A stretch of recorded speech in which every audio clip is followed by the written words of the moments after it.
ഒരു 10 കോടി കൊടുത്താൽ തീരാവുന്നതാണോ നയൻതാരയും ധനുഷുമായുള്ള പ്രശ്നം? സൂപ്പർ സ്റ്റാർത്തിന്റെ മുകളിൽ ഇരിക്കുമ്പോഴും എന്തിനീ പകയെന്ന് പൊതുസമൂഹത്തിന് മുന്നിൽ ഉറക്കെ വിളിച്ചു ചോദിക്കാൻ മാത്രം എന്താകും അവരെ പ്രേരിപ്പിച്ചിട്ടുണ്ടാവുക? മോറോവർ, എന്തിനായിരിക്കും ധനുഷിന് നയൻതാരയോട് ഇത്ര പക?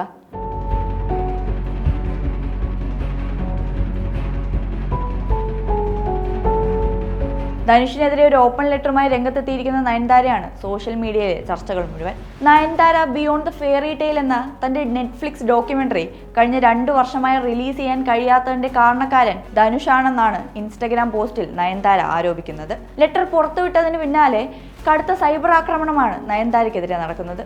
കല്യാണം കച്ചവടമാക്കി മാറ്റിയ നടി എന്ന് തുടങ്ങി നയൻതാരയുടെ സ്വകാര്യ ജീവിതവും തീരുമാനങ്ങളും അവർ കെട്ടിപ്പടുത്ത കരിയറുമെല്ലാം ഒറ്റ നിമിഷത്തിൽ മാറി മറിഞ്ഞ് അവരവിടെ സ്ലട്ട് ഷെയിമിന് ഇരയാവുകയാണ്. നാനും റൗഡിതാൻ എന്ന സിനിമയിലെ BTS രംഗങ്ങൾ ഡോക്യുമെന്ററിയിൽ ഉപയോഗിച്ചു എന്ന് കാണിച്ചാണ് ധനുഷ് നയൻതാരയ്ക്ക് ലീഗൽ നോട്ടീസ് അയച്ചത്. 3 സെക്കൻഡുകൾ മാത്രം വരുന്ന BTS രംഗങ്ങൾ 24 മണിക്കൂറിനകം ഒഴിവാക്കിയില്ലെങ്കിൽ 10 കോടി രൂപയാണ് നയൻതാര ധനുഷിന് നഷ്ടപരിഹാരമായി നൽകേണ്ടി വരിക. 25 കോടി രൂപ നെറ്റ്ഫ്ലിക്സിൽ നിന്ന് പ്രതിഫലം വാങ്ങിയ നയൻസിന് 10 കോടി രൂപ ധനുഷിന് കൊടുത്തുകൂടെയെന്നാണ് പരക്കെ ഉയരുന്ന വാദം. നയൻതാരയുടെ ക്യാരക്ടർ അസാസിനേഷൻ നടത്തുകയും അവരുടെ കരിയറിനെ ഒന്നുമല്ലാതാക്കിക്കൊണ്ട് ചർച്ചകൾ പൊട്ടിവരികയും ചെയ്യുന്ന സോഷ്യൽ മീഡിയ എന്നാൽ അതിനെക്കുറിച്ച് മാത്രമാണോ വ്യാകുലപ്പെടേണ്ടത്? പരസ്പരമുള്ള നടന്മാരുടെ പോരുകൾ തമിഴ് മണ്ണിന് പുതിയ കാര്യമല്ല.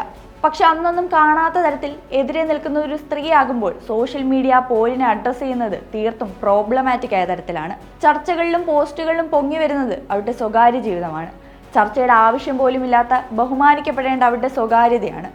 ഒരു 10 കോടി കൊടുത്താൽ തീരാവുന്നതാണോ ഒരു ഓപ്പൺ ലെറ്ററിൽ നയൻതാര ഉയർത്തിവെച്ച പ്രശ്നം? ലേഡി സൂപ്പർ സ്റ്റാർ എന്ന പദവി ഒരു ബ്രാൻഡ് പോലെ അവരെ പൊതിഞ്ഞിരിക്കുമ്പോഴും ഒരു ഡോക്യുമെന്ററി റിലീസ് ചെയ്യാൻ തമിഴിലെ ഒരു മുൻനിര നടൻ കാരണം അവർക്ക് കാത്തിരിക്കേണ്ടി വരുന്നത് 2 വർഷത്തോളമാണ്. ധനുഷിന് അയച്ച ഓപ്പൺ ലെറ്ററിൽ എന്തിനാണ് ഇത്ര പകയെന്നാണ് നയൻതാര ചോദിക്കുന്ന ഒരു ചോദ്യം. പണമോ ബിസിനസ് നിബന്ധനകളോ ആണ് നിങ്ങളുടെ പ്രശ്നമെങ്കിൽ അതെനിക്ക് മനസ്സിലാക്കാൻ സാധിക്കും.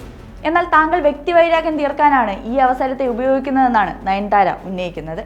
വ്യക്തിവൈരാഗ്യം മൂലം അയാൾ അവർക്ക് നേരെ സൃഷ്ടിക്കുന്ന പ്രശ്നങ്ങളെയാണ് ഇവിടെ അഡ്രസ്സ് ചെയ്യേണ്ടത്. നാനും റൗഡിതാൻ എന്ന സിനിമയിലെ തന്റെ അഭിനയം ധനുഷിന് ഇഷ്ടപ്പെട്ടിരുന്നില്ലെന്നാണ് 2016 ഫിലിം ഫെയർ വേദിയിൽ ധനുഷിനെ മുന്നിലിരുത്തിക്കൊണ്ട് അവാർഡ് ഏറ്റുവാങ്ങിയ നയൻതാര പറഞ്ഞത്. ബോക്സ് ഓഫീസിൽ തകരുമെന്ന് കരുതിയ പടം സൂപ്പർ ഹിറ്റ് ആയപ്പോൾ അത് ഹേർട്ട് ചെയ്തത് ധനുഷിന്റെ ഈ ഈഗോയെയാണെന്നും ഓപ്പൺ ലെറ്ററിൽ നയൻതാര പരാമർശിക്കുന്നുണ്ട്. ഡോക്യുമെന്ററിയിൽ തന്റെ പ്രണയകാലത്തെ അടയാളപ്പെടുത്താൻ നാനും റൗഡിതാൻ എന്ന ചിത്രത്തിലെ വിഷ്വലുകളും പാട്ടുകളും ഉപയോഗിക്കാൻ NOC ആവശ്യപ്പെട്ട് 2 വർഷത്തോളം കാത്തിരുന്ന ശേഷമാണ് ഡോക്യുമെന്ററി എഡിറ്റ് ചെയ്ത് നയൻതാര വീണ്ടും റിലീസ് പ്രഖ്യാപിച്ചത്. നിരവധി നായികമാർ കൊമേഴ്ഷ്യൽ സിനിമകളിലേക്കുള്ള അവരുടെ വഴി വെട്ടി തന്നതിന് നയൻതാരയ്ക്ക് നന്ദി പറഞ്ഞിട്ടുണ്ട്. ഒരു നായക നടന്റെ പിൻബലമില്ലാതെ ഒരു മെയിൽ ഡോമിനേറ്റഡ് ഇൻഡസ്ട്രിയിൽ അവർ ഹിറ്റുകൾ ഉണ്ടാക്കി ചരിത്രം തിരുത്തിയിട്ടുണ്ട്. നായകനൊപ്പമോ അല്ലെങ്കിൽ അതിനേക്കാൾ കൂടുതലോ പ്രതിഫലം വാങ്ങി അവരുടെ താരമൂല്യം അവർ ഊട്ടി ഉറപ്പിച്ചിട്ടുണ്ട്. ഒരു പവർഫുള്ളായ പൊസിഷനിൽ ഇരിക്കുമ്പോഴും നിലനിൽക്കാൻ സാധിക്കുന്നുണ്ടല്ലോ എന്ന് നമ്മൾ കരുതുമ്പോഴും അവർ നേരിടേണ്ടി വരുന്നത് ഇത്തരത്തിലുള്ള മെയിൽ ഈഗോ ക്ലാഷുകളെയാണ്. എന്നാൽ സോഷ്യൽ മീഡിയ അറ്റാക്കുകൾ അവർക്ക് നേരെ ഉയർന്നു വരുന്ന അതേ സമയം മറുവശത്ത് പാർവതി തിരുവോത്ത്, അനുപമ പരമേശ്വരൻ, നസ്രിയ, ഐശ്വര്യ ലക്ഷ്മി, ശ്രുതി ഹാസൻ, ഗീതു മോഹൻദാസ് തുടങ്ങി ധനുഷിനൊപ്പം പല നാളുകളിലായി പ്രവർത്തിച്ച നായികമാരടക്കം നയൻതാരയ്ക്ക് പിന്തുണ അറിയിച്ചെത്തിയിട്ടുണ്ട്.